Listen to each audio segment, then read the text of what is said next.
Welcome to Business Innovators Radio, featuring industry influencers and trendsetters sharing proven strategies to help you build a better life right now. Hello, listeners. This is Andy Curry, your host for today. Welcome to the program. I am really excited, folks, because I have with me on the line Paul Kingsman, who has been speaking since 2004. And his content is really interesting. Listen to this. It's on being distraction proof. Couldn't we all use that? Now, Paul speaks primarily in the U.S., and he's based out of California. And about 6 weeks ago, his book was released, and it is called The Distraction Proof Advisor. So, Paul, welcome to the program. Thanks very much, Andy. It's a pleasure to be here. It's great to have you with us, Paul. Paul, let's talk about your speaking business. Let's just jump right into it. Who are you talking to, and what are you teaching them, and how are you helping them? Sure. Primarily, it is financial advisors. I've worked in the financial services industry since 2001 and started at Morgan Stanley at that stage. And while I saw the initial efforts made at informing advisors about products and various things to be talking to clients about, I saw very little done regarding how to stay focused and how to stay focused over the long haul. And like any business, as you know, to succeed thoroughly, it involves staying focused, avoiding distractions, and pursuing clear goals and objectives, doing that consistently over the long haul. And so I learned the industry. I love the industry, but love primarily encouraging people, and now encouraging specifically advisors, on how to avoid distractions and how to work through them. I really talk from a position of an athletic background. I trained for 13 years to compete in the 1988 Seoul Olympics and won a bronze medal by 4 100ths of a second. Wow. And when I reviewed the video, Andy, I saw the guy who came fourth to me on his last couple of strokes actually looked. And it was a distraction. He looked at me. He looked at me on his third to last stroke and then his final stroke. And it cost him. There was 4 100ths of a second between himself and me. And it cost him. And I'm not disappointed that he looked, because frankly, it changed my life. What was the sport? But I saw then. I was swimming. I was a swimmer. It was the men's 200 meters backstroke. Oh, okay. And so it was on those final couple of strokes, and there was a distraction, and it cost. And so now I use the video in this part of the talk. I mean, obviously, people just don't want to roll up and hear, sports stories. I talk specifically about distraction-proof passion, distraction-proof priorities, distraction-proof practice, and distraction-proof performance. And so that's what I cover when I speak. Okay. Now, what a fascinating thing for you to notice that he was distracted by that, and that's, a big thing in your speeches. Now, were you running for the U.S. at the time, or New Zealand, or what was it? Yes, I know. I was swimming for New Zealand at the time. I did a lot of my swimming over in the U.S. I was on a swimming scholarship to UC Berkeley, and so I was studying political science from 86 to 1990 when I was at Berkeley. I was doing all my international swimming for New Zealand. And so had been a backstroker for quite a while, and had swum in the 1984 Olympics when I was 17. Was young and silly and learned a lot of stuff there. And so when I was 21 in 1988, that was, my goal was to go and swim a 2-minute 200-meter backstroke. And we believed that 2 minutes would be fast enough to win a medal, and that's what happened. Funnily enough, it wasn't till a while after that swim that I actually noticed, when I was watching the video, exactly what happened. So there was a big lesson in that for me. I'll bet it was. Well, let's talk about being distraction-proof. Then, what is it you're teaching? What's the meat of that presentation you give? How are you helping them? What are you teaching them? Sure. So we're just bombarded by distractions constantly. Frankly, whether you're a financial advisor or not, we know that people have access to us, and so we're constantly distracted by things, whether it be email, phone calls, and what have you. And so initially, one of the first steps is talking about having distraction-proof passion. And by that, what I mean is not something airy-fairy about, passion, about just dreaming something and it will happen, right. but more understanding that, hey, if I'm serious about achieving this, how serious am I? How passionately do I want this particular result? And so from there it becomes, okay, if I'm passionate about achieving that, when do I want to achieve it by? And really the initial issue in talking about distraction-proof passion is how to make a long-term goal and objective relatable on a day-to-day basis. So that goal, that objective, you have to be able to relate to it daily. It doesn't have to be a big, broad picture out there. It's more the fact of, okay, to get there, these are the steps I need to execute well today. And so then we go into priorities, and this is a struggle for a lot of people. Distraction-proof priorities. What are the key core items you need to do to get there soonest, to achieve that result soonest? And so we get very honest with that. Is it, learning how to prospect more effectively? Is it learning how to ask for referrals more effectively? Frankly, is it learning to maintain a more effective work-life balance? Is it being able to, as a priority, switching off when you leave the office, knowing that the next morning you can hit the ground running so that when you get home you can enjoy family and have some downtime? So what are those distraction-proof priorities? What do they have to be? And one of the things that I saw very quickly, Andy, especially after the 1988 Olympics, was how much we allow others to prioritize our time. If we don't have our objectives very clearly in front of us, our time will be prioritized by default. And so it becomes, hey, what are those core essential items have to be that I need to complete? And then the tough one, the distraction-proof practice, particularly with swimming. Swimming was a 6-hour-a-day grind. Frankly, to be honest, it was a grind. I loved doing it, but it wasn't easy. I'll bet. And so this is one of the issues that I mentioned, the difference between simple, just not easy. And today, one of the things I think that leads to distractions, we have everything in easy-looking bullet points, and we tend to think if it's easy, it must be simple to do. If I can understand it cognitively, then it must be simple to execute. And that's just not the case. I could tell you the 4 or 5 key things that are needed to win an Olympic medal, and you would understand them perfectly. They make sense. It's a very simple process, but it's just not easy to do. Right. And so we talk about what practice looks like, committing to do what seems to be the mundane day in, day out, and frankly, enjoy doing it. And some days when you don't enjoy doing it, understand I've got to do this again tomorrow, but I'm one day closer to that objective. And then distraction-proof performance. So those are the key topics. That's great information.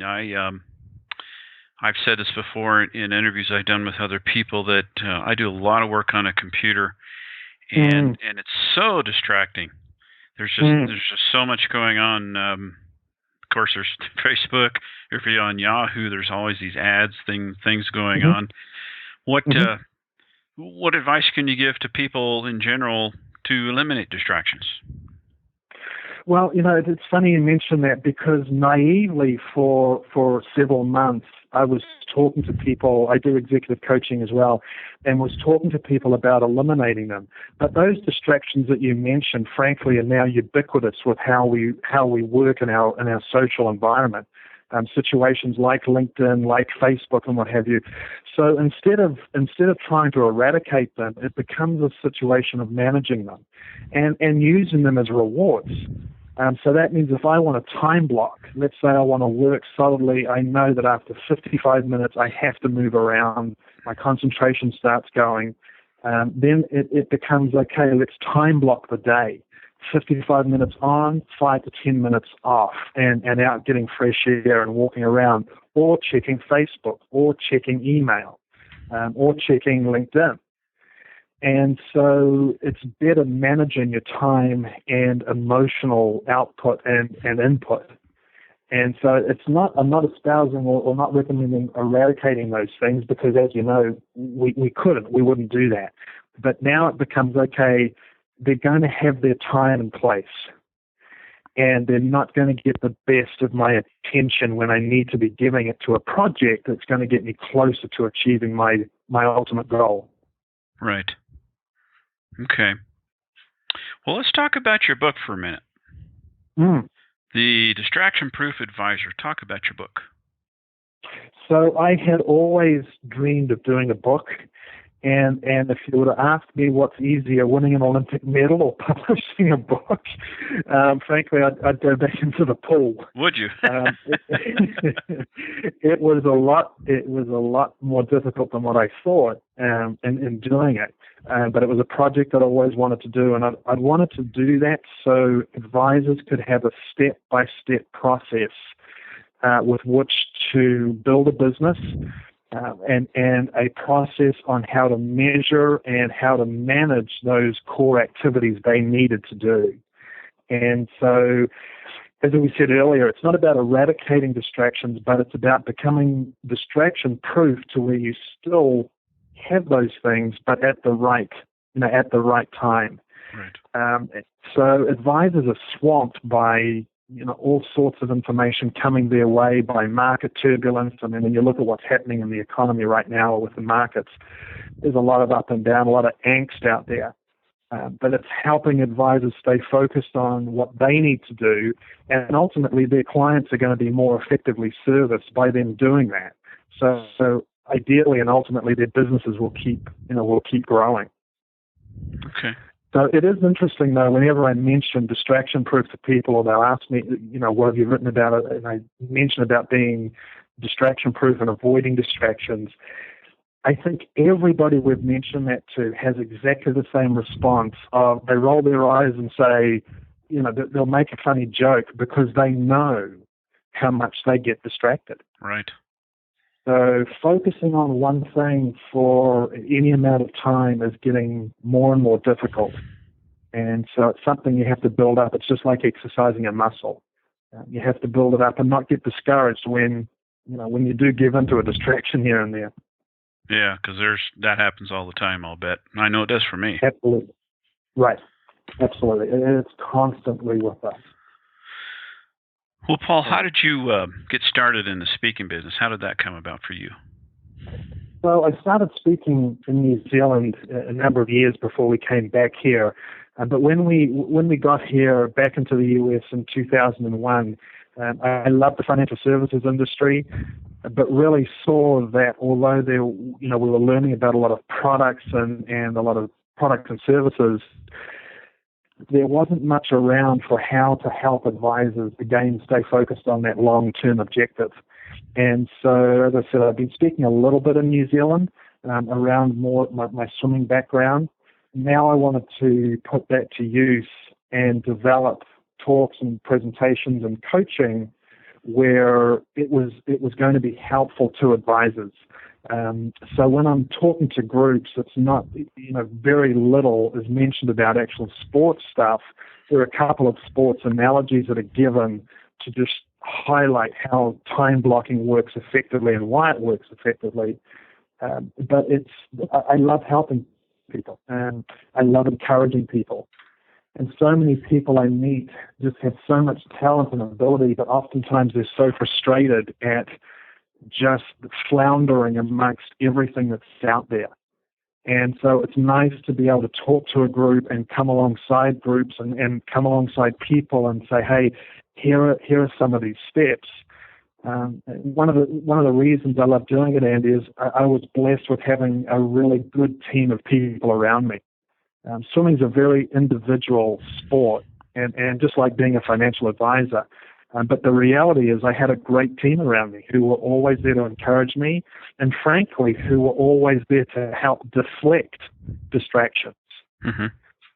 And so that's one of the reasons I love doing it is to come alongside advisors and help them, get to their goals and achieve their desires sooner. Well, as far as helping people achieve their goals or desires, you've spoken to a lot of groups. What event sticks out in your mind where you felt like, when you were done, you walked away thinking, wow, I really helped them. That felt good. What comes to mind? Yeah, it's funny you say that. It was one that I had just this year in June. I got a chance to be the closing speaker at $1 Million Roundtable in New Orleans. And so there were 10,000 people at the event. I had 15 minutes on stage as the closing speaker, and the talk went great. I could see that people were locked into it. They were enjoying it. The real buzz came for me when we were leaving the next day. And we were walking through security. The airport was just jammed. And so my wife and I were walking through security, and one of the guys that was 2 people behind me said, "Hey, I really liked your talk last night." He said, "I was only going to buy one book when I came here," and he pulled my book out of his bag and said, "I got your book." And then about 5 people further from him, another guy said, "I was the same. Great job. I bought your book as well. I'm looking forward to reading it." Awesome. And then 10 people ahead of him, there was exactly the same response from another person. So it was just a great way to finish the event and a nice way to see, hey, I really helped these people. Yeah, well, that's awesome. I'm happy for you on that. Yeah. Well, Paul, how can people get a hold of you should they want to hear you speak or know more? Sure. If they go to my website, which is just paulkingsman.com, they will see all the details there about the speaking I do, about the coaching that I do at the moment. That's what, I'm not bringing on any more clients for coaching. I'm full until we restructure some things. But you'll see the videos. You'll see different video footage of me speaking, so you'll get a sense of how I speak and just what we cover. The talks are using real live examples. So having been in the field, I can tell you exactly what works as an advisor, and frankly, stuff that doesn't. There's a lot of theory out there. It's just like in sport, there's a lot of theory as to what works, but I know what really works in this industry. So if people just go to paulkingsman.com, they'll see the details there of the book, of the website, and if they want to give us a call or send me an email, that'd be great. Okay, sounds good. Well, Paul, thank you so much for pulling back the curtain and showing us what goes on with your speaking career and such. That was really good information. Thanks, Andy. It's great talking with you. Thanks for listening to Business Innovators Radio. To hear all episodes featuring leading industry influencers and trendsetters, visit us online at businessinnovatorsradio.com today.